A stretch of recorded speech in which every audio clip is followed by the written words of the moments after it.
The golden age of arcade games was that time from around 1978 until the great video game crash of 1983, when the arcades were on top of the gaming world and a major source of innovation for a young industry.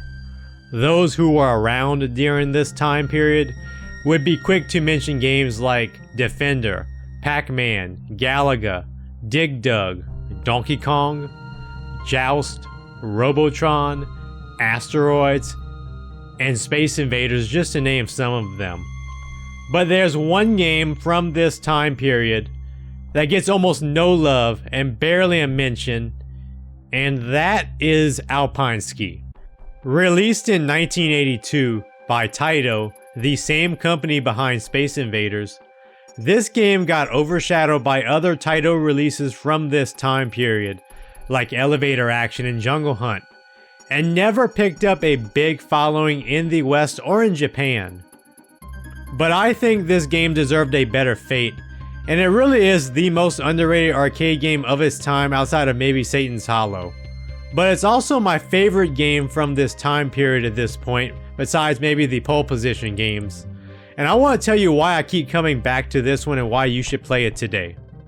The main thing that I'll be talking about throughout this video is how this game builds upon a simple formula to create depth, which is what makes this game stand out to me. Now, simplicity in and of itself is not unique for arcade games in this time period. Just about all of them use only one button and a joystick, and this game is no different. This game's cabinet had a joystick originally to turn left and right, and only one button that you would press down to ski faster.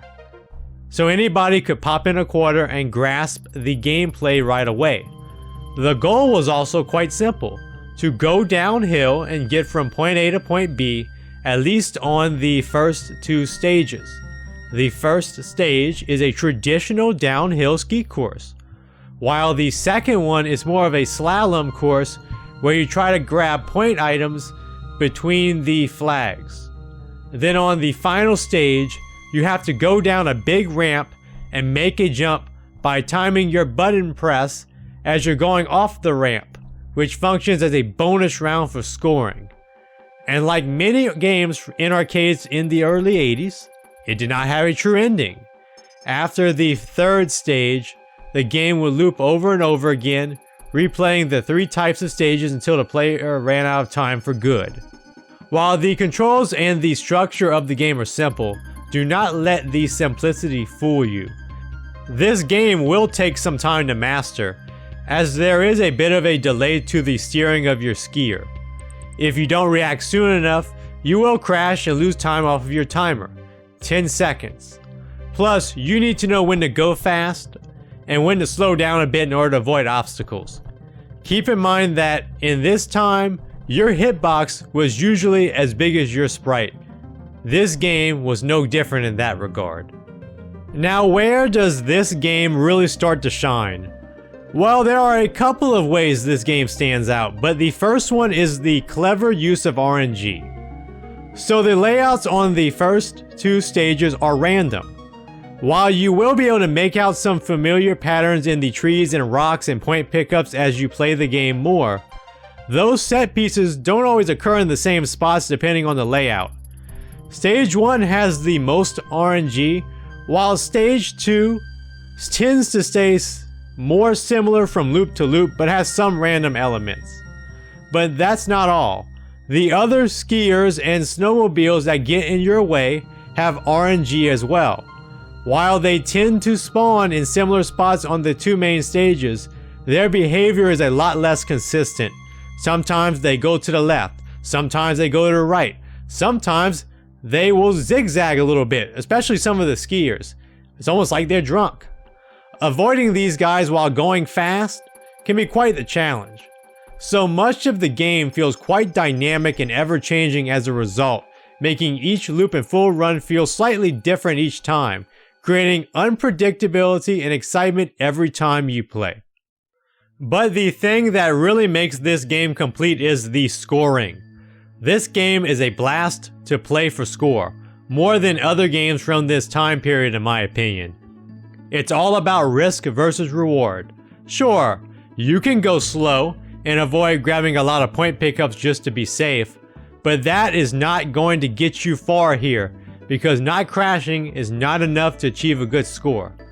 No, you need to go as fast as you can, as much as possible, because your score increases at a much higher rate when holding down that accelerate button than otherwise.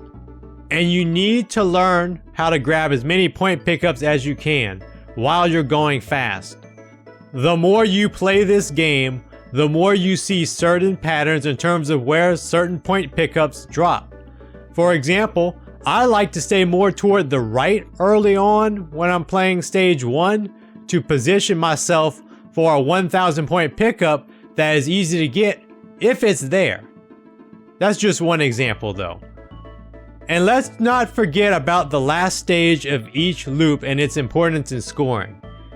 It's actually fairly easy to time your jump to where you're getting at least 3,500 to 3,800 points out of the maximum 4,000, and it's actually pretty safe.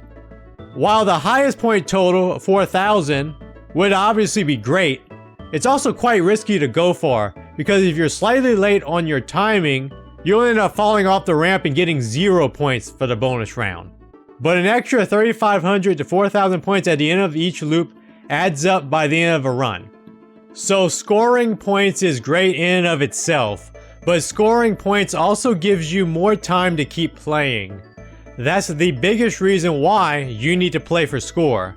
In this game, you have unlimited lives as long as you have time, but your initial timer is only 2 minutes and 30 seconds, but it does go fairly slow.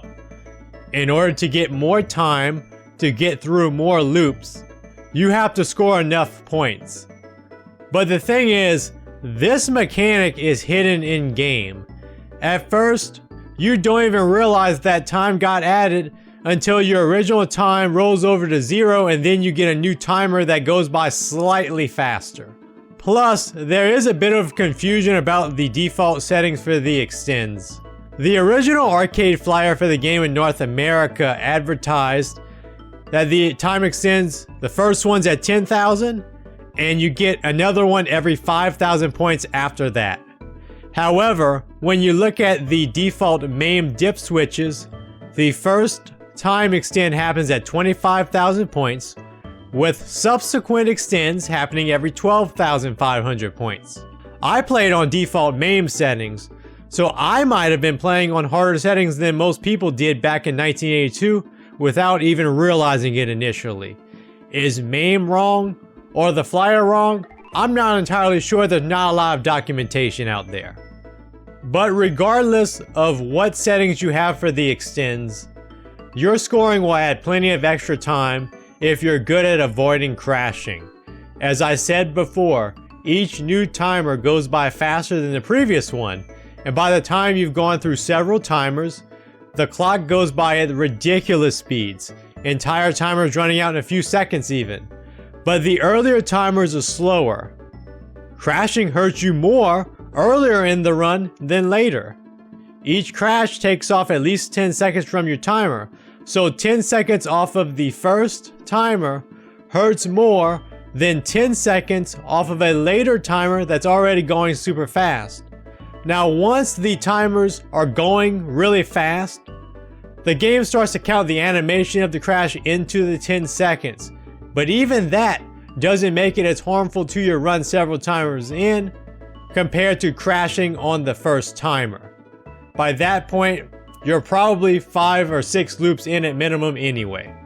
When you combine the scoring with the random stage layouts and the fast but simple gameplay, you get an addictive game. At first, you get through loop 1, then loop 2 and 3, then loop 4, and so on and so forth. You're pushing the score from 50k to 100k and then to 150k, possibly more than that. My best score so far is 187,000 points about, and up to loop 8 in the same run. And the thing is, it's so easy to pick up and play this game because each loop is really short, only 2 to 3 minutes at most. Once you get hooked, you'll want to loop it over and over again. It doesn't take long to put up a quality scoring run. My run that ended up getting to loop 8 was a little over 15 minutes, but it was a thrilling 15 minutes of grabbing point items, dodging skiers and other obstacles, and timing big jumps. Plus, because this game uses RNG pretty well, it does not have to depend on harsh difficulty spikes to keep the player's attention and stay challenging. Good runs always feel rewarding, but never exactly the same either. Despite being a fan of this game, I have to be balanced and talk about the flaws, as it does have some issues that prevent it from being a perfect game. My first issue is with the hitboxes. Your hitbox is huge, as I mentioned before, but it sometimes feels even bigger than it looks. Sometimes you think you can go through a gap pretty easily, only to then crash as you try to go through it. But sometimes it feels like you can make a tight maneuver through a gap. Either your skier's hitbox is bugged, or some of the objects have buggy hitboxes that extend further than they should. Either way, not great. My other issue goes hand in hand with this, and that is the inherent input delay in the steering of your skier. It is quite difficult to make smaller adjustments in your skiing because of this delay. It's easier than it should be to undershoot or overshoot a gap that you're trying to go through. When you combine that with the hitboxes, it can make certain parts of stages harder to survive than they should be. This is especially true for the far edges of the map, especially on stage 1. It also doesn't help that because of the zoomed in perspective of this game, you cannot see too far ahead and anticipate things well ahead of time. You are often forced to improvise as a result, especially if you're not familiar with the patterns that often emerge from it in the first 2 stages of any given loop, especially the first stage. But in this game's defense, the early 80s was a much different time. Gamers back then probably would have been more forgiving of these flaws compared to modern gamers. Developers were still trying to figure out good controls back then in game design in general. When you look at other games from Taito during this time period, like Elevator Action and Wild Western, it was pretty clear that the folks at Taito were still trying to find their way in terms of programming great controls and polishing their games overall. By the late 80s and early 90s, their games became more refined and with much better controls and smaller hitboxes. At this point, you might be wondering, what is the best way to play this game at home nowadays? You actually have quite a few options. First off, you have MAME, which is what I've used to play this game. The emulation is pretty mature at this point, and I can recommend it overall. A more recent option that I can recommend is using the MAME ROMs on MiSTER FPGA, as this game, along with many other Taito SJ based arcade games, are supported via the MiSTER. It is a bit more responsive than MAME due to lower input latency, and can run at exactly 59.2 Hz, the original speed of the game. But I wouldn't buy a MiSTER setup just for this game alone. If you're gonna get a MiSTER, get it for the other stuff as well. But if you already have a MiSTER, it's going to play very well on it. I can safely recommend playing on MAME or MiSTER. As far as console releases go, it did get an Arcade Archives release not too long ago on Switch and PS4. This version is also on the Taito Milestones compilation, which is on the Switch. And if you go back a few console generations, it got featured in Taito Legends 2 back in Generation 6, as well as Taito Legends Power Up on PSP. These ports are all emulation based. The only one I spent a little bit of time with a long time ago was Taito Legends 2 on PC, but I haven't touched that compilation in years. No ports of this game were created back in the early 80s or on the NES for that matter, which is a bit unusual for that time period. Just keep that in mind. Find a way to experience this game because it is a hidden gem from the early 80s, if there ever was one. It's not a perfect game, but the core gameplay here is downright addictive and will keep fans of classic arcade games coming back for just one more round. And that is it for Alpine Ski though. an arcade classic in my opinion. Leave a comment, like and subscribe if you enjoyed this video. Thank you for watching and I'll see you again soon.